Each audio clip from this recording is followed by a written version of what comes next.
Yakuza, also known as Ryu ga Gotoku in Japan, is a serious crime drama brawler slash beat 'em up video game series. It consists of 8 mainline titles, numbered from Yakuza 0 to Yakuza 7.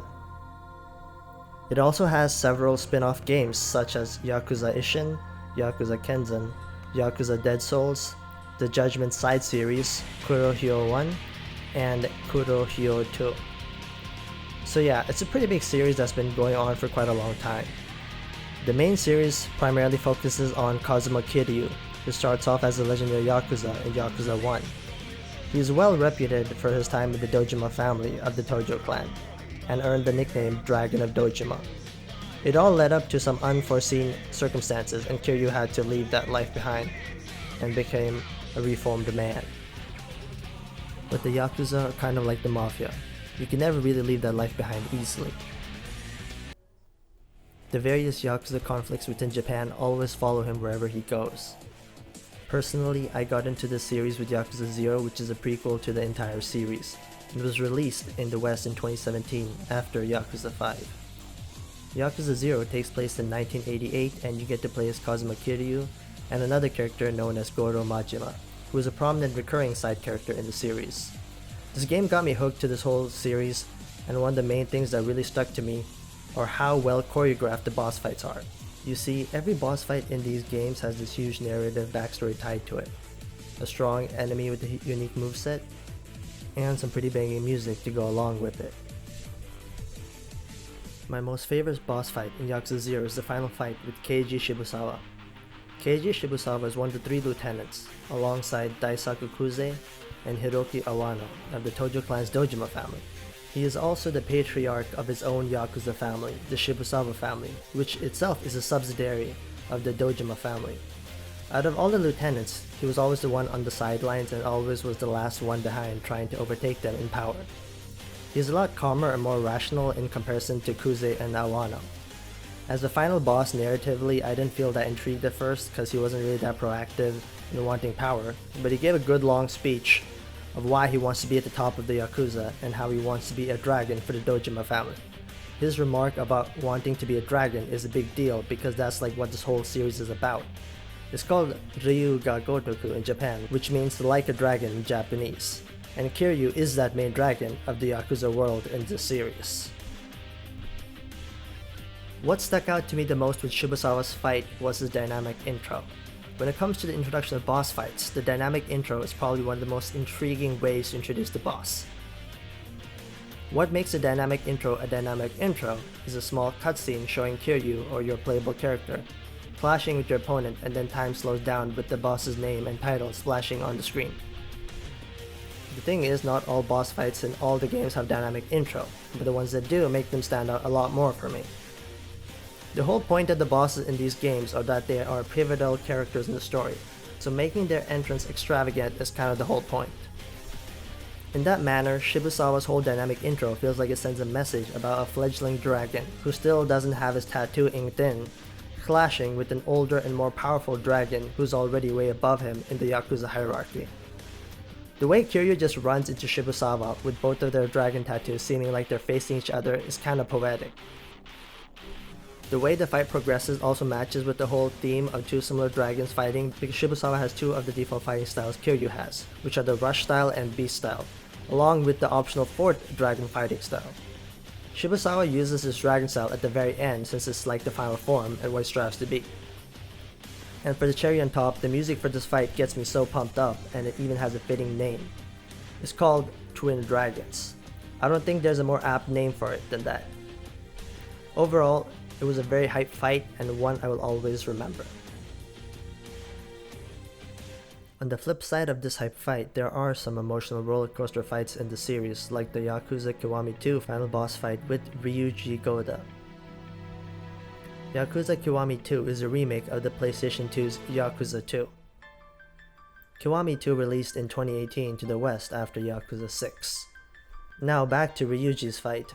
His fight had a huge impact on me, not just because of how the whole fight itself was, but the meaning and theme behind the fight itself. Let me give some backstory first. Ryuji Goda is known as the Dragon of Kansai, and he hates being called that because he wants to be the one and only dragon of all of Japan. He is part of the Omi Alliance, which is the largest Yakuza clan in all of Japan and controls the Kansai region. Tojo clan, the one which Kiryu left, is the second largest and mostly has control of the eastern region of Japan, called Kanto. Omi and Tojo tend to have a lot of clashes over power struggles. In the middle of all of this is a Korean mafia gang, who want revenge on the Yakuza. So this all led to, in short, people from Ryuji's true homeland, Korea, wanting to use him for their revenge plot. On top of this, he was ostracized because he was the adopted son of the Omi chairman. At the end of it all, he just wanted to make something of himself in the best way he knew how. With honor, and that's what Kiryu wanted to give him. Ryuji is a ruthless leader and wants power, but at the end he still has his pride with him. So at the top of the tower, shirtless and dying, decides to have one final battle with Kiryu.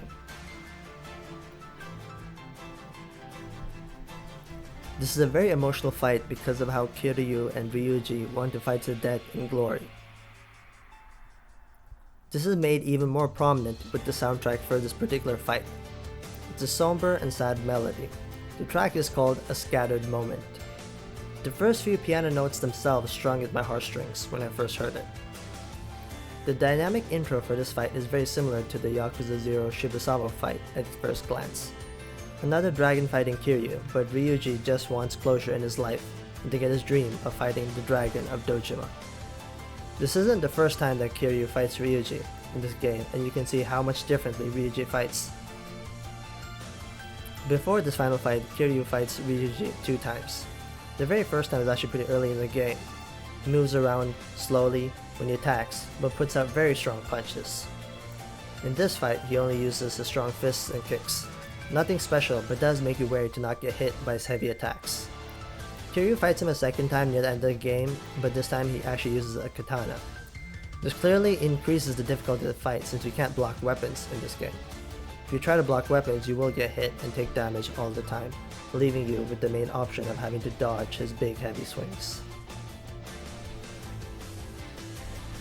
So going from those 2 fights to the final fight where you fight an injured Ryuji who has more health, a moveset similar to his first fight, along with more grabs, throws, and varied QTEs, is an ingenious evolution of the same boss.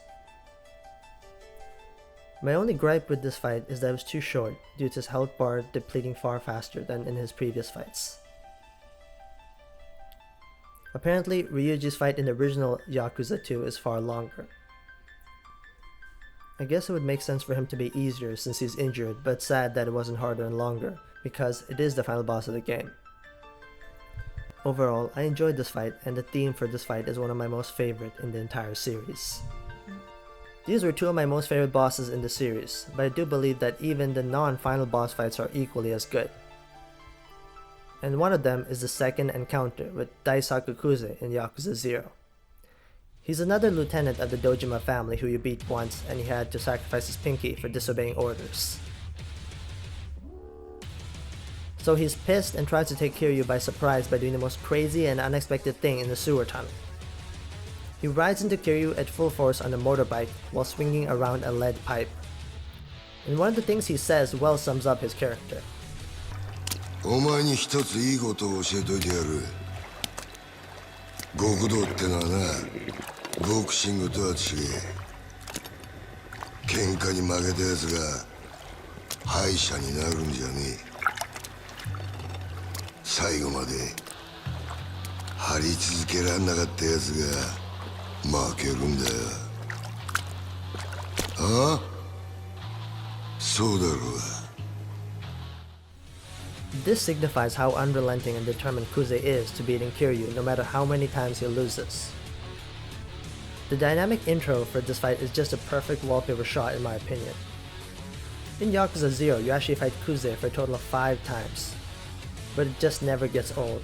It's not just because of the very movesets, but just with how maddeningly unrelenting Kuze is each time, like thinking he has a chance and never accepting falling to the ground as a loss. Especially for someone as old as him, and after losing to the same person so many times, it just makes me respect him even more. There's so many memes on this guy as well about how he might come back from the grave to just fight Kiryu. It just shows how popular of a character he is. The main thing that I think which makes these boss fights so memorable is not that they look much different from other enemies, it's not that they are unrealistically strong humans with flame aura punches, but it's that they are captivating with their demeanors, the backstories.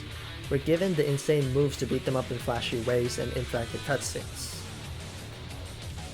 I must admit, I am currently in the middle of playing Yakuza 6 and it makes me sad to know Kiryu's saga is coming to an end. But one thing I will always look forward to in these games are the boss fights and how they tie to the story. I'm curious to see how they can make the boss fights interesting in this series moving forward.